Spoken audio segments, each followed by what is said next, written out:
लड़की या महिला मुस्कुरा दे तो दिल में कुछ कुछ होने लगता है। हम वस्त्रों में सब कुछ छिपा सकते हैं, पर संत कि जैसा मन है और वैसा ही तन है। तो प्रकृति का मतलब है नेचुरल लाइफ। धरती में सोते हैं, चटाई पर नहीं सोते हैं, चटाई पर बैठते नहीं है। क्यों? हम प्रकृति का जीवन जी रहे, स्नान नहीं करते, खड़े खड़े हाथ में एक बार आहार करते हैं, इस हाथ में ही रोटी दाल सब्जी चावल सब कुछ हाथ में ही खाते हैं। और इसलिए हाथ में खाते हैं कहीं भोजन का अपमान ना हो जाए। और तुम थाली में खाते हो 2 पूरी और छोड़ के जाते हो 4 पूरी। और ध्यान, जिंदगी में सब पाप करना, पर भोजन झूठा छोड़ के कभी मत जाना। सुख जिंदगी के लास्ट अंतिम समय में आप देखना, बड़े बड़े धनपतियों भोजन की थाली देखना, उबली लौकी की सब्जी, मूंग की दाल का पानी करते हैं हर 2, 3, 4 महीने में।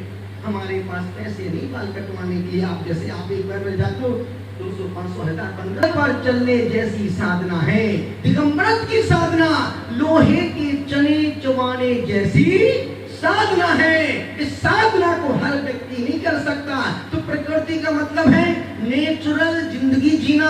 यदि तुम प्रकृति का जीवन नहीं जी पाते हो तो कोई बात नहीं, अब तुम संस्कृति को फॉलो करो। संस्कृति कहती है ऐसे वस्त्र पहनो जो देखने में पहनने में अच्छे लगते हो। आपने एक मूवी देखी होगी, नाम, जब पंकज ने गीत गजल गाई थी, चिट्ठी आई है वतन की चिट्ठी आई है।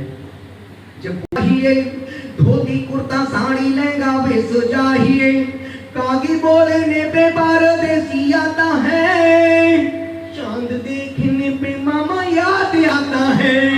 कागी बोलने पे परदेसी आता है, चांद देखने पे मामा याद आता है।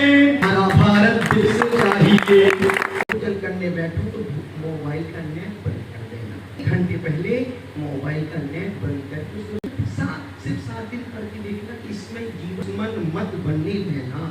जीते जी जो लोग जीते जी अपने माँ बाप को अपना दुश्मन बना लेते हैं, वो अपने सौभाग्य के द्वार पर एक ताला मार देते हैं, जिसकी चाबी समुद्र में गिर गई, अब 3 का तक मिलने वाली नहीं।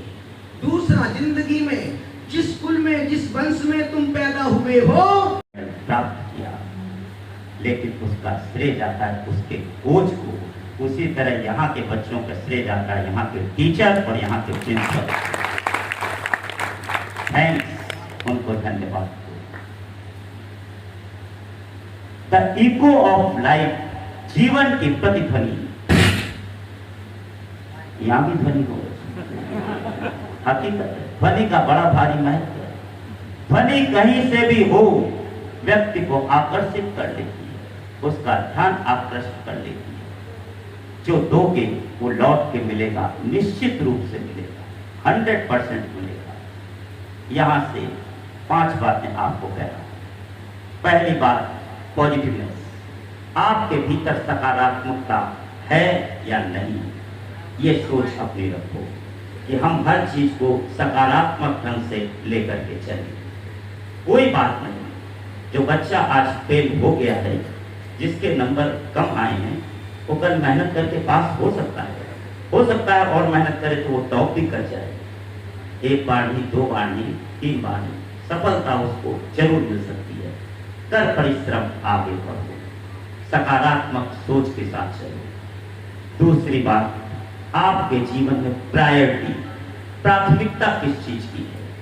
अपने जीवन में प्राथमिकता मोबाइल की है, प्राथमिकता पढ़ाई की है, प्राथमिकता परीक्षा की है, प्राथमिकता किसकी है? ये अपने को ध्यान में रखना होगा। तीसरी बात, पोलाइटनेस। हमारे भीतर नम्रता है या नहीं? कोई कुछ भी कह दे, मैं आपसे पूछना चाहता हूँ, यदि कोई आपकी बुराई और निंदा करता है तो आपको कैसा लगता है? अच्छा लगता है या खराब लगता है? बुरा लगता है। और कोई आपकी प्रशंसा करता है तो आपको कैसा लगता है? अच्छा लगता है। यदि रिमोट आपके हाथ में हो और टीवी पर जब चैनल देखना चाहते हैं, तो जो चैनल आप देखना चाहते हैं, जो बटन दबाएंगे वही तो चैनल आपको दिखेगा। उस समय आप अपने मालिक होते हैं कि हम अपनी, अंग्रेजी का पहला अक्षर है ए, और ए शब्द लिखने के बाद उसको प्रतीक्षा करनी पड़ी कब तक? आप 1 से लेकर के 1000 तक, OLE1, TWO2, THREE3, FOUR4, इस तरह है कि नहीं? हकीकत यही है। हम अपनी संपदा की प्राइवेसी अपने परिवार वालों को नहीं बताते, हम लॉयर, वकील को बता देते हैं कि भैया मेरे जाने के बाद मेरी संपदा। अगर शिक्षा का प्रारंभ किया तो भगवान आदिनाथ ने किया, जो कि धर्म के प्रथम तीर्थंकर थे।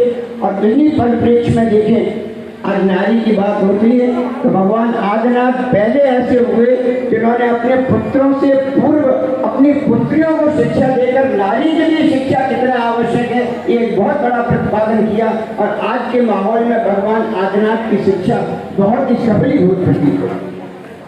भगवान आदिनाथ से महावीर तक हम कहें, 2400 तीर्थंकरों ने धर्म के 2 मार्ग दिए, एक गृहस्थ मार्ग और एक श्रमण। घर में रहने वाले के धर्म का सत्संग नमन। साथ में आए हुए सभी संत महात्मा, हमारी साजी बहन जी, उनको भी सत्संग नमन। और हमारे गोंदिया शहर के सम्माननीय नागरिक भाई बहन, मेरी माता, हमारे राजेंद्र जैन की माता जी वहाँ बैठी है, जो काफ़ी तकलीफ में है तो भी वहाँ आके बैठी, क्योंकि मैं बहुत छोटी हूँ। गोंदिया शहर की बहू, पिछले 45-46 साल से गोंदिया शहर में रह रही हूँ। और हमारे पतिदेव प्रफुल्ल भाई जी पटेल के मार्गदर्शन में जैसे राजेंद्र जी जैन काम करते हैं वैसे भी मैं काम करती हूँ। मैं समाज सेवा में काम करती हूँ, मैं महिलाओं को आगे लाने में काम करती हूँ, मैं मेरे प्यारे बच्चों को आगे बढ़ाने में काम करती हूँ। जो शब्द आपने 3 बोले कि खाते समय मोबाइल, क्योंकि वो हृदय है और हृदय के पास आप रेडिएशन रखते हैं, वो सही नहीं है। कितने लोगों को बोलती हूँ, बताइए मुझे, आधी रात तक मोबाइल का उपयोग बंद करें। दुनिया वासियों की तरफ से, मेरी पूज्य माता जी की तरफ से आपका बहुत बहुत सत्संग नमन करती हूँ। आपका बहुत आशीर्वाद बना रहे बने। और मेरे पत्रकार बंधु जो आए दिन मेरे बारे में प्रभु ने आपको बहुत बहुत आभार मानती हूँ।